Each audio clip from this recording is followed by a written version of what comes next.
Back to hip-hop now directly. You're founding father of this art form and obviously have seen it develop and change over the last, good 20 years. And I was wondering if you could tell me what, in your personal opinion, would you say are some changes that are positive and some that you would be critical of? Well, the only thing that's happening now with hip-hop is more control by corporate media. And to a lot of people, when they say hip-hop, the first thing all they think of is rap records. But they forget that hip-hop means the whole culture, the whole movement. And that is, you're forgetting about the DJs, the B-boys, the B-girls, which are the breakers, the graffiti artists, the aerosol writers, and the fifth element, which holds it all together, which is the knowledge, the culture, the overstanding. So that's why in the Universal Nation we had made November as Hip-Hop History Month.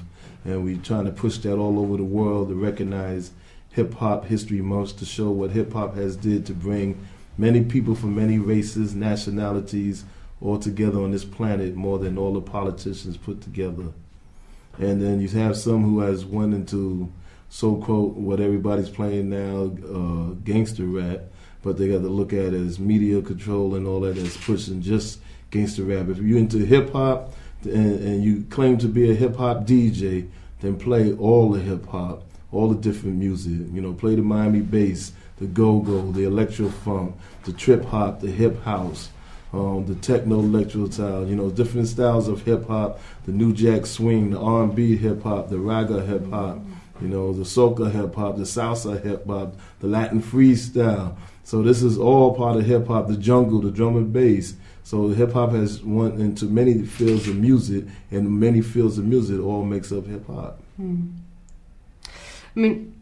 I think that some of the most successful rappers, financially or commercially successful rappers, seem to me to be using hip-hop as a cash cow or as a playground for their egos, not really saying much lyrically.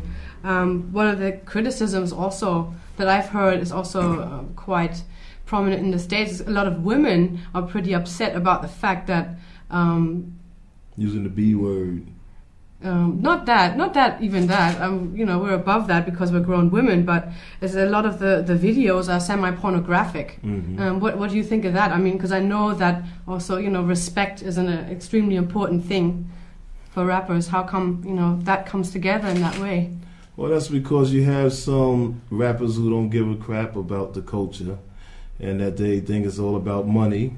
And that's not just in hip-hop, that's dealing with human qualities, in any field of music. I don't care if it's heavy metal, hip-hop, soul, funk, rock, is when you get enough money, then they say to act a bad boy or a rude boy or to act evil in the music industry is what keeps pushing it. The more controversy, the more you make money, and this is what a lot of the corporate type of things like. Sometimes they get tired of it, but if it's going to keep making them money, then that's where they pump all the money, and money becomes the whole evil control of it. So if you're into the cultural or the spiritual aspect of the hip-hop music or any dance music that's out there, then it's up to each human being to recognize what do you want to be in life on this planet. Do you want to be dealing with good or evil? Do you want to be a disagreeable or agreeable? Do you want to deal with the yin or the yang, or the positive or the negative? Do you want to be a role model or not a role model? Do you have goals in life or you don't have goals in life? So that's just dealing with human qualities and dealing with media control and corporations that decide, that tells you what is hip-hop. So they tell you the Source magazine is your Bible for hip-hop. They tell you buying sneakers for $200 that's made for $5 off the backs of our Korean brothers and sisters who are like slaving in there making these type of sneakers. So they tell you this is hip-hop. Designer clothes, this is hip-hop. And everybody forgot about what hip-hop cultures is because they never came back and talked to Grandmaster Flash, Afrika Bambaataa, and Cool DJ Herc. So now we got all these hip-hop scholars who writes all these books and never came to these scholars. Because you were also founding father of the Zulu Nation, a hip-hop awareness movement that promotes knowledge, wisdom, peace, unity, respect, among other things. Obviously, these rappers and producers that you just talked about are not part of this, not part of that movement. Tell us about Zulu Nation a little bit, and what are you doing with it today? Well, basically in hip hop, you have what we call the apartheid in hip hop. Meaning you got people, when they say hip hop, like we said, they follow rap artists. Then you got the others that's trying to keep hip hop culture alive. So you still have the Universal Zulu Nation that keeps hip hop culture alive every November. This one we celebrating the 29th anniversary of hip hop culture and the 30th anniversary of the Universal Zulu Nation for Hip Hop History Month. And you have the Rocksteady crew that keeps the anniversary going with hip hop culture in the summertime, in July and August. And you have Pro-Am, and you have the other hip hop type of cultural things that be in California. You have the Battle of the Year in Germany. You had the B-Boy Battle in England. So these are the ones who's trying to keep the cultural aspect of hip hop alive. Then you have the others who just deal with rap concerts and to keep that type of hip-hop culture alive. So, it goes back to, Zulu Nation, we trying to wake everybody up to get back to the fifth element, the knowledge, the culture, and understanding that if you want to be a gangster rapper, then, also sing about some things that's of consciousness. Tupac was a gangster rapper, but he also tell you about Dear Mama. He also tell you about keep your head up. And he also call women out of their names and use the N-word and all that. And some would say that's contradiction. But we all got that in each other. That's human qualities. This is true.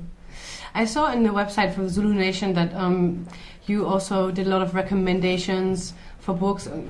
Like I said, wisdom and knowledge have been prominent words that always you keep pushing it, keep encouraging people to look out what's within themselves, but also out there, what is happening in the world and why. For example, is there some books that that you could recommend us, like over here that you said you got to read this? Or well, basically, if you go to www.zulunation.com, basically every book on that list will open up somebody's mind. But there's a deep book that everybody need to check out called Children of the Matrix by David Icke. Why? It's deep. We don't want to tell you. We want you to run out there and get it. So I'm not telling you. You just got to run, research, go look it up. Even go to the website and look up David Icke's website, Art Bell, RENSE. Check it all out. And then you got to come and see which is factology and which is, beliefs. Why do you think is knowledge so important for young people today? Because a lot of them, they just want to have fun. They want to make their money. They just want to live their lives. They want to, buy the shoes. And why is it so important? You also talk about faith a lot, or, God, and with all the names that it's called. Well, it's important because we are all under a spell, except the ones who are trying to break this spell and they're heavy into consciousness and they're in tune with the frequencies of our universe. So there's many of us who's not in frequency of what's going on our planet and in the universe. So you're under the spell of televisions, telling lies and vision. And if it wasn't telling some lies and vision, they wouldn't have to make a program called Real TV. So they're doing this thing. That's why we made a record with Hardy Hard under the name of Sirius B. And we got a new record out called Television, and we're going to probably do a video to it. And many of us are, so caught up in watching television and seeing the movies and seeing the magazines, and we all controlled by the MTV and the Vivas and all that. And some before they used to play certain rock songs or soul songs or with spiritual feelings and stuff, it's nothing wrong if you want to get into Marilyn Manson and all that, as long as you got another part fighting it back with some spirituality, Joan Baez or something, show us back some of the music of the 60s, the 50s, the 40s, the 70s, the 80s, the 90s, and now. Mix it all together. So that's why you have a lot of people who are so messed up in their mind, because there's no balance. And a lot of these radio stations know what they're doing. A lot of these program directors, and you got to look at the word program. What is they doing? Programming you to the way they want you to think, feel, act, walk, and talk. Apropos media, hip-hop used to be called like the CNN, Afro-America CNN. Do you think it's still like that today? Well, you have some who keeps the CNN moving and telling you about the media, like Common Sense, KRS-One, Quality Tally, Most Def. There's a lot of certain groups that still trying to wake you up. Then you others that don't care about none of that. It's all about the money. Give me my euros or give me Benjamins and all that, and later for culture, later for people. I'm rich, I'm killing it, and you know, we got to look at who made us say that to love hip hop you must have a 40 ounce and a blunt. To love heavy metal, you must draw up the satanic sign and kill your mother and father some years down the line. To love house music or techno, you must be into ecstasy. You know, we're not looking at where all this drugs and stuff come from. Many of the people that go to these parties, they didn't make this in their science labs. And how did it come and put it in the community? We was loving the raves. Yes, they had some drugs and stuff in it, but who put it there? And why, when you made the drugs and stuff and people was taking it, then here comes the laws to stop it when it was made by the ones who made the laws. I asked a question about the CNN because I noticed that over like the last 1.5 years, most of the hip-hop acts or rappers that came over here from the States hardly said anything about George W. Bush and the millions of dollars that are being blown week after week on all kinds of madness all over the world. Afghanistan, Iraq is just two words. And I was wondering, because I haven't been in New York, forever, what it's like over there, the mood over there. Is it uncool these days to be critical politically over here maybe? Or for these artists? Or is it like, has September 11 made everyone a patriot? Or, what is happening? What is the mood now? Well, like we said, you got different people. It depends on who you're talking to.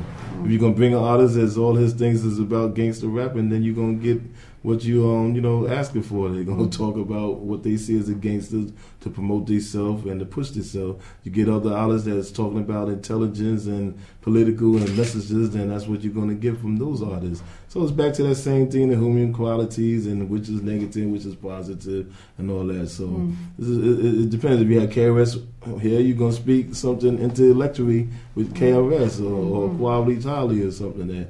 Then you have another one that's just talking about butt shaking and I'm going to do this and that, and that's what you're going to get. You know? If Luke was here, he's going to talk about sex, rock and roll and stuff. So there's different artists for different things. Yeah, and it was interesting for me to notice that there was an artist here from New York called Mr. Liv. He's on a indie label, hip-hop indie label, and he was the only one who was really blatant and open about it, compared to the Roots or Common or whoever else was here. So that was interesting, I think.